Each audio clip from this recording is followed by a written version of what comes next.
Ассалаумағалейкум ағайындар, бау-бақша сүйер қауым. Мынау біздің бақшамыздағы, огородымыздағы асқабақтар әдемі күшті болып гүлдеп жатыр. Түйнектері бар, жемістері бар мінекей. Алла қаласа, бұйырса жемістері мол. Енді біреулер сұрақ қойып жатады. Осындай бақшамыздағы асқабақтарымыз әдемі күшті болып гүлдейді, бірақ түйнектері жоқ. Немесе түйнектері кішкентай болып, артынан солып қурап қалып жатады деген сұрақтарды қояды. Енді бұл асқабақтар осындай түйнектері болу үшін бұл тозаңдануы керек. Жаңағы бірінші гүлдегі аталық тозаңы екінші гүлдегі аналық тозаңына барып түсіп қосылуы керек.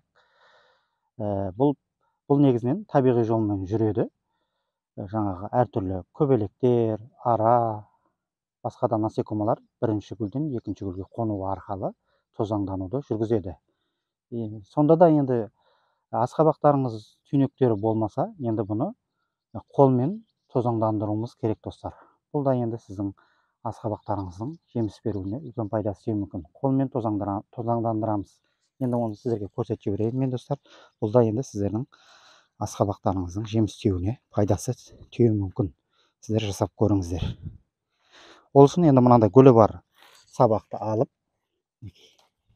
екінші гүлі бар сабақтың үстіне мынадағы тастап, сілкіп жіберуіміз керек. Осылай барлығын осылай жасап шығуымыз керек. Үстіне қойып, сілкіп, бұл да енді тозаңдануына пайдасы тиюі мүмкін достар. Осындай бақшаңыздағының бәрін солай жасап шықсаңыздар болады. Солай тастап, сілкіп, айландырып бәрін жасап шықсаңыздар болады енді. Кішкентайлы огородыңыздағы. Бұл да енді жеміс тиюіне, тозаңдануына өте үлкен пайдасы тиеді достар. Видео ұнаса бір лайк баса кетіңіздер, каналға тіркеліңіздер, қолдау білдіріп отырыңыздар ағайын. Аман сау болыңыздар.